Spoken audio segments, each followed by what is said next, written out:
What's happening, folks? Welcome to this week's installment of the Misunderstood Evil Genius Show. Now, I realized that last week I never got a chance to properly introduce the show, but we figured out what we're doing here. Basically, it's a massive dose of sarcasm on top of any topic that I can think of. Anyone that knows me knows that I constantly got to make fun of, talk shit about everything that happens around me. I wake up doing it, I do it in my sleep, and basically this year I've decided to put a little show together and continue that on a weekly basis, just share the ridiculous crap that goes through my head. Hope you enjoy. Last week's show was all about the NFL, but every week we're going to incorporate something new. Different funny skits, global events, economy, presidential elections, anything that I can think of that's worth making fun of, we're going to see in this show.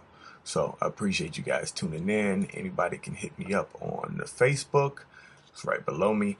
Anybody can hit me up on Twitter, right below me. Anyone can hit me up.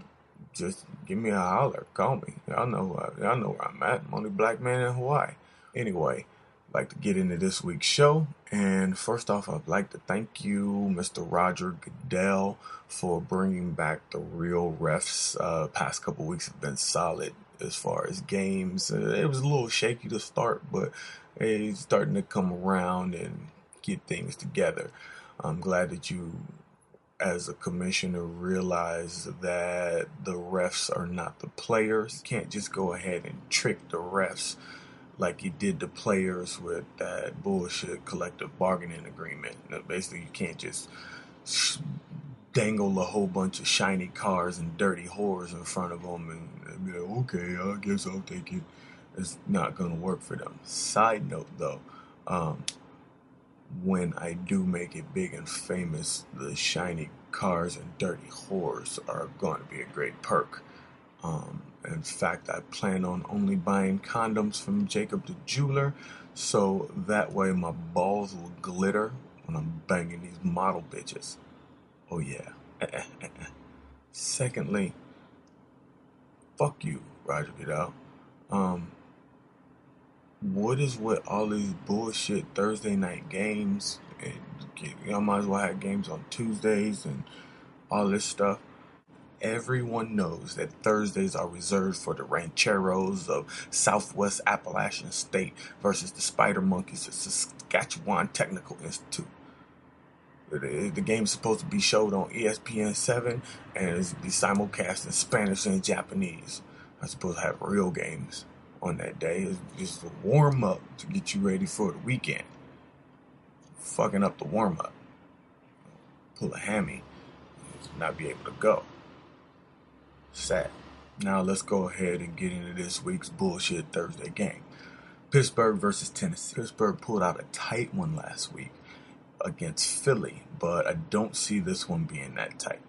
For some reason, Chris Johnson got his big contract last year and retired without telling anybody. It's either that or he still thinks it's preseason and he doesn't have to play past the first quarter. Pittsburgh big. Oakland versus ATL. As we're speaking of idiot running backs, I guess apparently all it takes is 2 hours of jail time to light a fire under Michael Turner. All of a sudden, he has been balling since his DUI arrest and remembered that he's an NFL running back. That is really good for Atlanta, but too bad the long arm of the law and Roger Goodell are eventually going to catch up with him. Fortunately, this week they've got the Raiders, so he could actually run drunk and backwards and still handle this game. Cincinnati versus Cleveland. Well, it's round 2 of the Battle for Ohio Ugly Uniform Bowl. This game is brought to you by Lane Bryant and the Snuggie.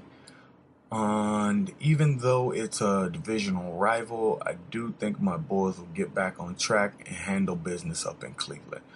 It's like a 6-hour drive or like a 12-minute flight. So they might as well be home.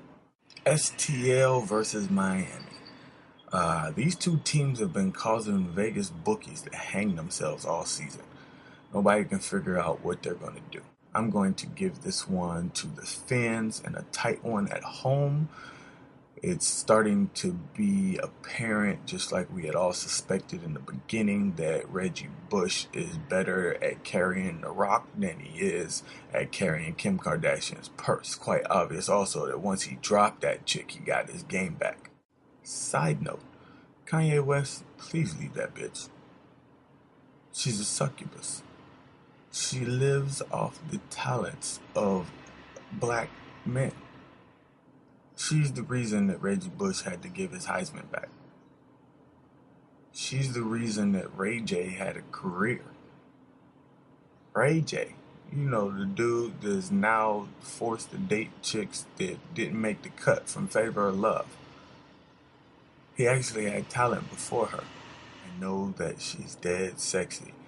And it's kind of like having a rich white girl on your arm, but you could supposedly take her around your family because she's not technically white. She's still white. Plus, you have to look at the fact that if you pop a baby in her, that ass is not going to be as nice as it is now. It's probably going to blow up and start looking like Chloe's face. Lamar Odom didn't know that he was marrying a Klingon, but he married a Klingon. He just figured she's tall, I'm tall. She's got money, maybe she won't try to take mine. Either way, don't do it. Walk away easy. And hurry up and drop that next album. Take it too long. Let's go. Next up, we have Indy versus the New York Jets. If you had told me that Reggie Wayne was going to have a career day with 200 and something yards, I would have told you, yeah, it was probably 3 years ago with Peyton Manning. Nope. It was last week with the rookie Andrew Luck. Good stuff. Good stuff. That dude is the real deal. Happy for them both. Even though I didn't pick them to win that game, they handled business. Good stuff. Andrew Luck is the real deal. And even as a rookie, he's better than both the Jets quarterbacks combined. So I'm going to take Indy on this one and a tight one on the road. Detroit versus Philly. Our whole squad is rested coming off their bye week. Philly just lost that tough one. And Megatron is my homeboy.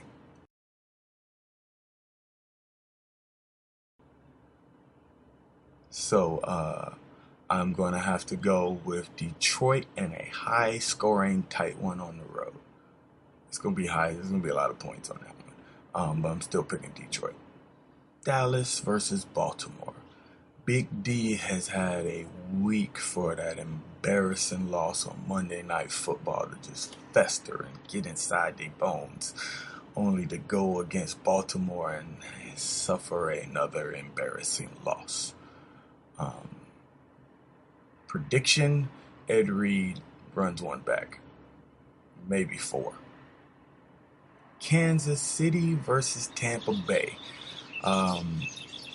Matt Castle got his face broken last week, and everyone in the crowd seemed to kind of point and laugh. So I don't see whatever his backup's name, Brady What's-a-Majigger, coming in, taking them on the road and winning. Even though they are playing against Tampa Bay and their starting QB has the accuracy of a Civil War musket, I don't see them winning. It's weird, but Josh Freeman reminds me of that little Gabby gymnastics chick from the Olympics over the summer. Basically, they're both overachievers with fucked up haircuts. Speaking of the Olympics and weird, here's my correspondent, the reincarnated Black Macho Man, with a quick breakdown of the Summer Olympics. London, 012. It's the reincarnated Black Macho Man here to tell you a little bit about the Olympics. It's good to be back for such a sports spectacle. The Macho Madness hasn't been involved in such majesty since WrestleMania 8. Also like to thank the gods for bringing me back as a black man. Despite the diabetes, blood pressure, and silver anemia, digging the package, if you know what I mean. Got your bad credit hanging low. Ha, Elizabeth! Me and her had to split because as a brother I'm digging the shiniquas now. With the punk firmness on the backside, yeah! Speaking of punk firmness on the backside, I'd like to thank Serena Williams for wearing that outfit while she won that gold medal. I don't know what sport you were playing, but I think you had a racket. All I saw was a skirt. Oh, yeah. Allison Felix! I'm gonna have to change your name to Chipmunk. Chipmunky ass macho. Cause you're the cutest thing in the forest. Oh, yeah. Same boat. Fastest man on the planet. Michael Phelps' poor dolphin. Not sure if that's legal, but I like it. Women's gymnastics. You didn't perform like you were supposed to, but it's alright because we made it up on the hoop court. LeBron James scored 80 points on some AIDS-infested Somalian pirates. Had to teach them a lesson. Oh, yeah. Had to teach them a lesson. Oh, yeah. Thank the women U.S. team. Well, in general, winning more medals than anyone combined. Also, pretty sure the Macho Man saw Mary Poppins at the opening and closing ceremonies. Not sure if all my facts are real, but the madness is. Oh, yeah. Shaniqua! Yeah, that was weird. It's okay. Alright, we're running out of time on this week's show, so we're going to run through these last games fairly quickly. Buffalo versus Arizona. I'm thinking Arizona's going to win this game, and I don't know why. It's technically the who has the shittier quarterback bowl. And just by coincidence, Akili Smith and Jamarcus Russell are calling the game. Told you guys last week that Kevin Kolb works at Circle K, and if his line keeps blocking the way they do, he actually is probably going to have to start working for the Special Olympics. He needs some blocking there. New England at Seattle. New England is playing pretty good right now, but it's really tough to win in Seattle. This is going to be my upset special this week. I'm thinking that Seattle's defense and the always cloudy, rainy weather is going to swallow up our boy Sunshine. Next up, we have New York Giants at San Francisco. Giants ran wild last week. They're not going to be able to go out to San Fran and run wild like that again. Minnesota at Washington. Minnesota with a tight one on the road. This is this week's actual I told you so moment. RG3, I hope you make it out alive, but he left the game with a concussion last week. I told you. Shanahan whips the shit out of his horses. Somebody needs to call PETA. Green Bay versus Houston. I'm going to call Green Bay in a tight one on this for several reasons. They're desperate, one. They need this one badly. Secondly, Arian Foster is a beast, but he's due for his 3 to 4 week mid-season injury deal. Also, the Houston Texans just lost their main dude on defense, so I don't see them being able to keep up with the scoring of Green Bay. Also, Schaub has been shaky all season, and Andre Johnson has contract disease. Finally, Monday Night Football, we have Denver versus San Diego. Pretty much the Denver Peyton Mannings are going to go down into San Diego in their yard, piss in it, then kick their ball over the fence and pull all the heads off of their little sister's Barbie dolls. Then they're going to walk away and leave San Diego sitting there crying for their mom. It's been written. I'm out like Republicans out of the abortion clinic. Deuces.